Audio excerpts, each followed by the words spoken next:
इस वीडियो में सबका स्वागत है दोस्तों। ये वीडियो शुरू करने से पहले आपके एक फायदे की बात जरूर कहना चाहूंगा। इस वीडियो के डिस्क्रिप्शन में आप जाओगे तो आपको इस सब्जेक्ट का लिंक मिल जाएगा, जिसको आप क्लिक करोगे तो chapter by chapter, question by question सारे के सारे वीडियोस आपको मिल जाएंगे और दूसरे सब्जेक्ट के भी लिंक्स मिल जाएंगे, जिसमें chapter by chapter, question by question सारे वीडियोस मिल जाएंगे। और एक और आपको आइडिया देता हूं, मेरे चैनल को आप क्लिक करोगे तो मेरे चैनल के प्लेलिस्ट पे जाओगे तो आपको 20 के ऊपर सब्जेक्ट्स के लिंक मिलेंगे। बस आपको क्लिक करना है जो सब्जेक्ट आपको के वीडियो चाहिए, बस आपको chapter by chapter, question by question सारे वीडियोस मिल जाएंगे। तो चैनल को जरूर सब्सक्राइब करो ताकि आपको हर रोज जो हम अपडेट करते वीडियोस वो मिलते रहें। तो हम शुरू करते हैं इस क्वेश्चन का वीडियो अभी। Ministry of corporate affairs MCA, companies act 2013 और जो भी ऑर्गेनाइजेशन सेटअप है, जैसे कि महाराष्ट्र बोर्ड के अंदर बहुत सारे कॉलेजेस है, लेकिन सबका राजा कौन है? महाराष्ट्र बोर्ड। बैंकों का राजा कौन है? Reserve bank of India.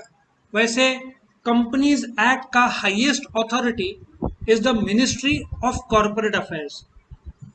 Ministry of corporate affairs के पास काफी एक्ट्स की जवाबदारी है, एक एक करके मैं बताता हूं। कंपनीज एक्ट 1956 था, उसको उड़ा के कंपनीज एक्ट 2013 आया। पार्टनरशिप एक्ट 32 ये भी उड़ जाएगा, ज्यादा समय नहीं रहेगा। LLP जिसको बोलते हैं, limited liability partnership act 2008, competition act का भी कुछ यूज नहीं रहा। सोसाइटीज रजिस्ट्रेशन एक्ट 1860 ये भी ब्रिटिशर्स का बनाया हुआ है। ये सारे एक्ट्स का इम्प्लीमेंटेशन, एडमिनिस्ट्रेशन, ये सब कौन देखता है? MCA देखता है। इनके कंसर्न कायदे कानून जो भी लाने हैं, ये सब ये लोग MCA वाले लोग देखते हैं। कंपटीशन एक्ट एक समय ना, मेरे टाइम में monopolistic and restrictive trade practices act था।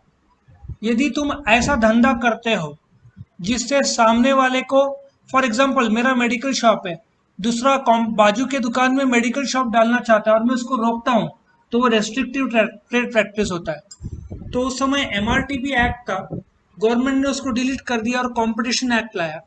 ये एक्ट जो अनफेयरली compete करते हैं, दूसरों को आने देते नहीं है या रोकते हैं या गलत तरीका अपनाते हैं, उनके लिए एक्ट लागू होता है। लेकिन कंपटीशन एक्ट का भी रेलेवेंस खत्म हो गया है, क्योंकि अभी हर फील्ड में कंपटीशन आ गया है। अभी कौन सा ऐसा फील्ड है जिसमें मोनोपोली है?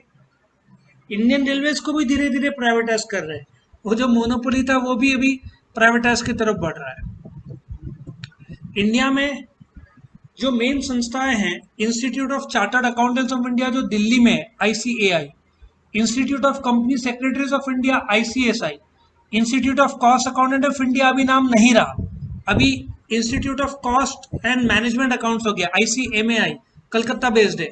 ये तीनों संस्था MCA के अंडर काम करती है। ऐसे सोचो, ये तीनों टीचर्स है और MCA प्रिंसिपल है। समझ में आया? तो ऑब्जेक्टिव्स का, MCA काम करने का उद्देश्य क्या है, मतलब क्या कारण, या why do they operate? Number one, वो लोग कंपनीज एक्ट 2013 और उसके करस्पॉन्डिंग जो दूसरे एक्ट्स है, ease of doing business. Companies act 1956 में 600 के ऊपर सेक्शन थे, बहुत कॉम्प्लिकेटेड और डीप था। इन्होंने कंपनीज एक्ट 2013 को सिंप्लीफाई किया। आई थिंक उसमें 450 ही जितने एक्ट्स है, कम कर दिया, मतलब जो रेलेवेंट है वही रखा है। सो कंपनीज एक्ट को सिंप्लीफाई करना to quickly identify non compliance of the companies act. 15 lakh companies अपने देश में थे, गवर्नमेंट ने आइडेंटिफाई किया 3 लाख नकली या डमी कंपनीज थे, इन्होंने उड़ा दिया, MCA वालों ने नहीं रखा। So non compliance, companies act के जो कायदे कानून है, तुमको रिटर्न फाइल करने पड़ते हैं, ठीक है ना, रिपोर्ट फाइल करना पड़ता है, एनुअल रिपोर्ट, ये सब कंप्लायंस है। स्पेशल रेजोल्यूशन फाइल करना पड़ता है 30 दिन के अंदर, मिनट बुक लोगों को 15 दिन के अंदर मेंटेन करना पड़ता है, डिविडेंड 30 दिन के अंदर बांटना पड़ता है। बोर्ड मीटिंग साल में 4 बार लेना पड़ता है, एनुअल जनरल मीटिंग 30 सितंबर से पहले होना पड़ता है। ये सब कायदे हैं, ये कंप्लायंसेस है जो मानना पड़ेगा। नहीं कंप्लायंस किया तो ये लोग आइडेंटिफाई करते हैं और फिर पेनल्टीज और दूसरे कायदे लागू हो जाते हैं। To encourage companies to improve corporate governance and adopt responsible business practice. अब ये कॉर्पोरेट गवर्नेंस होता क्या है? जब तुम बिजनेस चला रहे हो तो तुम कुछ छुपाए नहीं। क्या होता है, तुम ध्यान से देखोगे, एक standards of weights and measures act 1976 है। तुम बाजार में ब्रेड जो आते हैं, व्हाइट ब्रेड मैदा का, व्हीट ब्रेड गेहूं का, तुम जाकर ब्रेड के अंदर रीड करना, उसमें क्या लिखेगा? Whole wheat bread. तुमको पता है कुछ लोग क्या डालते हैं उसमें? जो न्यूज आया था मुझे, कोकोआ, कोकोआ पाउडर जो गेहूं से सस्ता है। और एक बार एक कंपनी थी, उसका ब्रेड था, तो मैंने बोला उसको, दुकानदार को, लिखा है 400 ग्राम, जरा वजन का, निकला 380 ग्राम्स। तो साफ कस्टमर को धोखा। मॉन्जिनीस का जो ब्रेड है, मैंने बोला वजन करो 400 ग्राम्स। सो कुछ लोग धोखा देते लोगों को, उनको रोकने के लिए कॉर्पोरेट गवर्नेंस, तुम जिस प्रकार से बिजनेस प्रैक्टिस करते हो वो करेक्ट होना चाहिए, लीगल होना चाहिए। टू प्रमोट फेयर कंपटीशन, जैसे मैंने बताया था, कंपटीशन तो हर जगह में है, तुम रोक नहीं सकते। फेयर हो कंपटीशन, अनफेयर एडवांटेज किसी को ना मिले। To make available to the public corporate data. अब ये इनको देखा जाए तो एमसीए मानते हैं, लेकिन आजकल सब जगह मिलता है। तुम नेशनल स्टॉक एक्सचेंज के वेबसाइट में चले जाओ, बॉम्बे स्टॉक एक्सचेंज की वेबसाइट में चले जाओ, सेबी के पास, रिजर्व बैंक ऑफ इंडिया, तुमको कॉर्पोरेट डेटा तो मिल ही जाएगा। एमसीए के वेबसाइट में भी तुमको बहुत अच्छा डिटेल्स मिल जाएगा। To offer various services to the stakeholders. Stakeholders क्या होता है?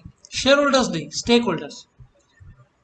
तुम्हारे कॉलेज में स्टेक होल्डर्स कौन कौन है? टीचर्स, स्टूडेंट्स, बस के जो कॉन्ट्रैक्टर्स, कैंटीन कॉन्ट्रैक्टर्स, जो स्कूल से कनेक्टेड है, उनको स्टेक होल्डर्स बोलते हैं। कंपनी के स्टेक होल्डर्स कौन रहते हैं?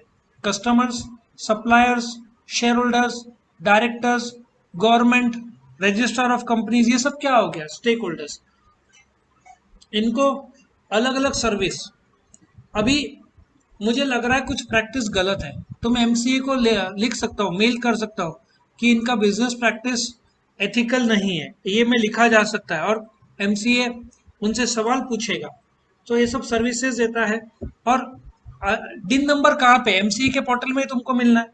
अभी जो ऑनलाइन सबमिशंस है, अभी तो लगभग सब कुछ ऑनलाइन हो गया है, तो एमसीए पोर्टल बहुत बढ़िया पोर्टल है। तुम वहां पे जाओगे, तुमको दुनिया भर के सर्विसेज मिलेंगे। पहले तुम रजिस्ट्रार के पास जाओ, फिजिकली कागज, रिटर्न, अभी सब ऑनलाइन सबमिट करो, प्रिस्क्राइब्ड फीस ऑनलाइन पे करो, एवरीथिंग इज फाइन। सबसे इंपॉर्टेंट देखो ये सेटअप स्ट्रक्चर, टॉप में क्या दिख रहा है? हेडक्वार्टर्स है दिल्ली, सीधी बात है।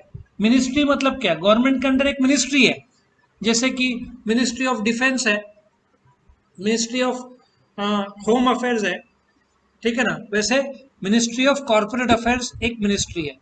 हेडक्वार्टर्स तो दिल्ली में ही होना होगा ना। उसके बाद उनके साथ रीजनल डायरेक्टर्स है अलग अलग जगह।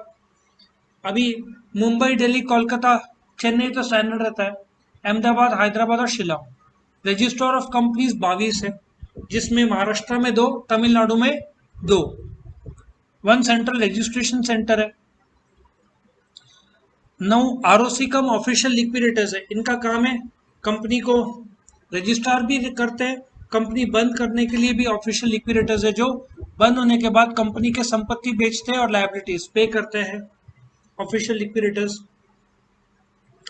फिर रीजनल डायरेक्टर्स है, 7 रीजनल डायरेक्टर्स है कंपनी में, जो रजिस्ट्रार ऑफ कंपनीज को कंट्रोल रखते हैं, मतलब इनके अंडर काम करते हैं आरओसी और ऑफिशियल लिक्विडेटर्स। और लास्ट में ऑफिशियल लिक्विडेटर, जब कंपनी बंद हो जाती है तो हाईकोर्ट अपॉइंट करता है आदमी को, जो कंपनी का संपत्ति बेचेगा और लायबिलिटीज पे करेगा। तो I hope you understand ministry of corporate affairs क्या था। ये डायरेक्टली गवर्नमेंट का ही एक मिनिस्ट्री है, डिपार्टमेंट भी नहीं है, मिनिस्ट्री है, ठीक है, तो यहाँ पे एमसीए का वीडियो खत्म होता है। वीडियो पसंद है तो लाइक करना, शेयर करना फ्रेंड्स के साथ, चैनल को सब्सक्राइब करना ताकि रेगुलर वीडियो अपडेट्स मिलते रहे। Thank you for watching. Video पसंद आया तो लाइक कीजिए, अपने फ्रेंड्स के साथ शेयर कीजिए, उनका भी फायदा हो, और चैनल को सब्सक्राइब कीजिए। Thank you.